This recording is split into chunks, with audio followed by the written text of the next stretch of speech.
What's going on, everybody? Good morning. Happy Saturday.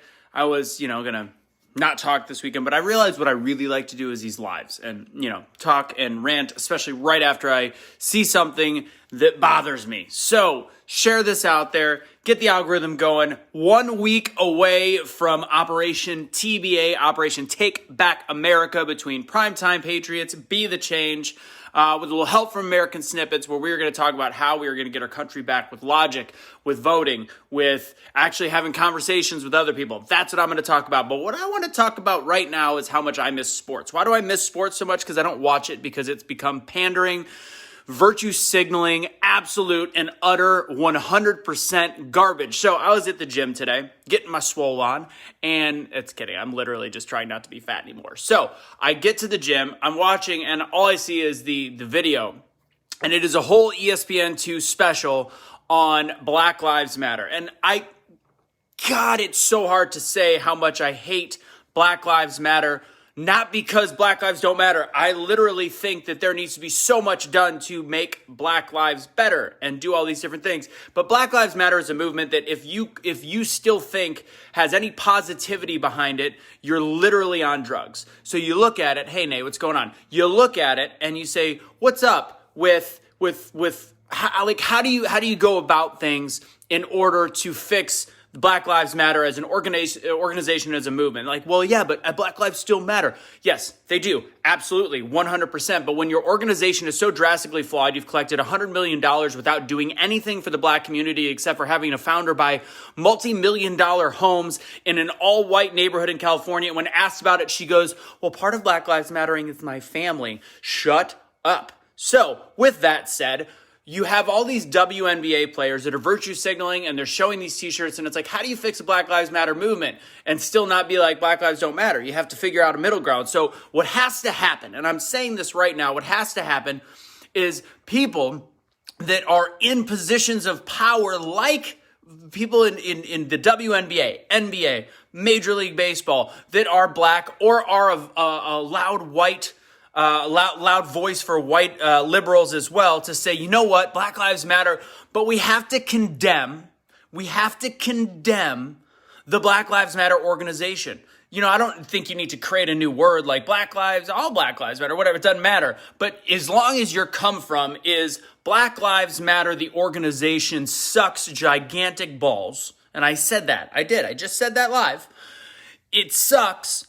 But we want to start working on making it better. And then when you realize that your stories that you present, like they did a whole segment on Jacob Blake and how amazing that was that the NBA got together and that the Milwaukee Bucks canceled their name, which turned out to be still celebrating a huge piece of garbage that ended up raising $12 million for himself, right?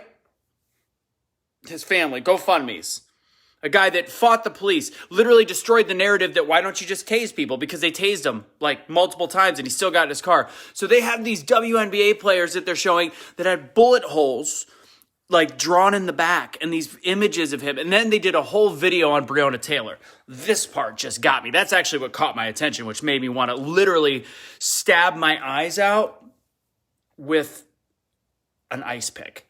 So they have this whole thing with Breonna Taylor and this video, and they're showing these like little glimpses in her life where she's smiling. She's at a roller skating rink and dancing. I'm going to tell you something.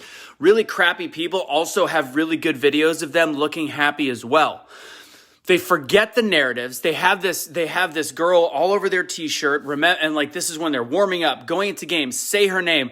I've got a real brilliant idea, and I know people get all hot and bothered when I bring up black on black crime, but how about I wear a suit with all 2,000 names of the black people killed last year from black on black crime. And the worst part is one of the t-shirts that one of the multiple were wearing, multiple WNBA athletes were wearing, literally said, arrest the cops that killed Breonna Taylor. Like, this is such a judge, jury, and executioner from a place of somebody that does not, for people that do not understand the justice system, do not understand policing, do not understand what it takes to actually see what happened. It was investigated, and all these things came out months later after all these buildings were torn down and all these people fought each other. People are losing me. What's going on? Oh no, that's just Chris. Sorry, Chris. Sorry you're having trouble. I don't know. I am in, typically my Wi-Fi is pretty good right now. But anyways, yeah, I'm at 3 bars. Anywho, so Breonna Taylor, and we've come to find out all these different things. Like, she wasn't sleeping. That was a complete lie. And then the fact that her boyfriend was still involved in drugs. And no, she actually did get fired from this. She wasn't an aspiring whatever. This wasn't a perfect individual. Nobody deserves to die. But at the same time, why is this the one person you put on the shirt?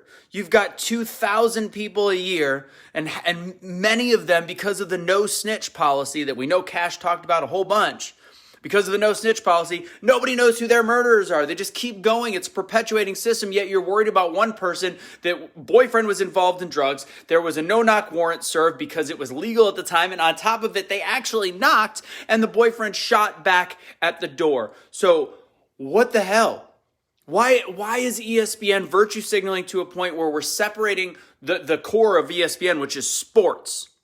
And again, I'm not a shut up and dribble person. I think, you should be able to have a voice, but it's gotten to the point I literally was the biggest sports fan. I said I could never live in another country because I would miss sports too much. And I couldn't give two shits about sports because of this kind of virtue signaling from people that are not educated on what is actually going on in the world, policing, etc. Just had to say this, drives me nuts, and that's why I can't watch I don't watch NBA, WNBA. Football was hard last year. I think I watched 2 games, one of it being half of the Super Bowl. Baseball, my favorite sport, a little bit better. They kind of stay away from it for the most part, but remember, everybody wore the Black Lives Matter shirt. I just want accountability for Black Lives Matter. Essentially, let's realize that we can fix real problems without worrying about the Breonna Taylors of the world that are complete outliers. The Rashard Brooks, which was an actual mistake by Rashard Brooks, and Jacob Blake, who nobody seems to care about the fact that he held his ex-girlfriend by knife point. Or no, that was the one. Sorry, that was the one that raped his ex-girlfriend allegedly. Why do we care about these people? Nobody deserves to die. But why is this the portrayal in this society that we've come in, that we celebrate criminals? It needs to stop. And ESPN, shame on you. That was absolutely fucking garbage. Russo, can you message me privately? Renee, yeah, I'll do that. I got you. I'll figure it out. Bye, guys. Unite, don't fight. Be a street light. Have a great weekend. I do like doing these lives. Remember, we've got our big event coming up next weekend. Make sure you set your calendars. 1 p.m. Eastern time till about 7 or 8. 8 o'clock, we've got a rockin' list of speakers. Be there.